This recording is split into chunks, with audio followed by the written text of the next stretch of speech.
Good morning বন্ধুরা, তোমরা কি করছো? আশা করি খুব খুব ভালো আছো। আমি খুব ভালো আছি। তো ঘুম থেকে উঠে পড়েছি।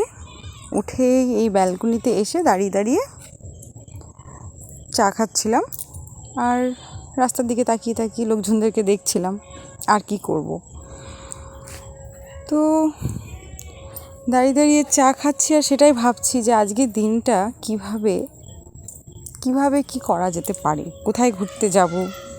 আর আজকের দিনটা বেশ ভালোই ছিল, রোদ্দুর ছিল ঠিকই, কিন্তু সুন্দর একটা ঠান্ডা ঠান্ডা বাতাস বইছিল। তো যাই হোক, নিচে আমাকে ডাকাডাকি করছে, এখন যেতে হবে, খাওয়া দাওয়া করব, তারপরে আসছি তোমাদের সাথে আবার কথা বলতে। তো চলো নিচে যাওয়া যাক। তো খাওয়া দাওয়া করে আমি একটু ছাদে এসেছিলাম, সাথে মামিও এসেছিল। আর এদিকে মামি অনেকগুলো কাপড় নিয়ে এসেছিলো কেচে ধুয়ে, তো শুকোতে দেবে বলে। তো মামিকে আমিই বললাম যে তুমি যাও, যা কাজ আছে করো, আমি শুকোতে দিয়ে দিচ্ছি, আমি তো আছি ছাদে।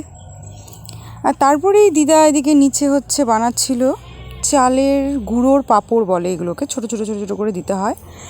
আর এগুলো খেতেও খুবই টেস্টি, আমার তো ভীষণ ভালো লাগে। হয়তো কোনো সময় মুভি দেখছো বা বসে আছো, অনেক সময় এগুলো ভেজে নিয়ে বসে একসাথে টুকটুক করে খাও আর মুভি দেখো, বেশ ভালো। তো এগুলো চালের গুঁড়ো দিয়ে তৈরি। তো এগুলো আমরা সবাই মিলে বসে ছাদের মধ্যে দিচ্ছিলাম আর কি, একসাথে গল্পও হচ্ছিল। আর এগুলো কি বলো তো, একা সম্ভব না দেওয়া, তাড়াতাড়ি করে সবাই মিলেই দিতে হয়, না হলে কি হবে, জমে যায়। আর জমে গেলে সেটা ভালো হয় না, দেওয়াটা সুন্দর হয় না। গরম গরম যত তাড়াতাড়ি দেওয়া যায় তত তাড়াতাড়ি খুব সুন্দর একটা ভালো হয় আর কি। আর না হলে জমে যাবে, আর সেটা দিতে একদমই ভালো হয় না। আর তারপরেও আবার নিয়ে এসেছিলো এখানে আলুর পাঁপড় দেওয়ার জন্য, আলু সিদ্ধ করে এভাবে কেটে রেখেছিল রাত্রিবেলা।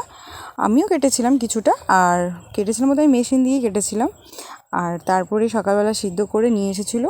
তো এটাও দেওয়ার একটা নিয়ম আছে, এগুলো একসাথে দিলে হবে না, এগুলো ওই একটা একটা করে দিতে হয়।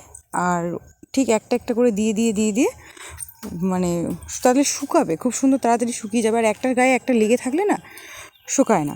আর সন্ধেবেলার দিকে আমার জন্য এনেছিল রোল আমার ছোটো মামা, আর সেটাই আমি খাচ্ছিলাম বসে বসে। তারপরে খেতে খেতে কি মনে হলো যে যাই একটু ঘুরু করে আসি, সারাটা দিন বাড়িতে ভালো লাগছে না। মামার বাড়ি মানেই মজা, তো মজা মানেই যখন একটু ঘুরু করে আসি। তো আমি মামাকে বললাম চল আমাকে একটু ঘুরু করতে নিয়ে চ। তো আমি আর মামা বেরিয়ে পড়লাম। তো একটু বাইরে গিয়েছিলাম, খাওয়া দাওয়া করলাম, আর এদিকে গান শুনতে শুনতে যাচ্ছিলাম।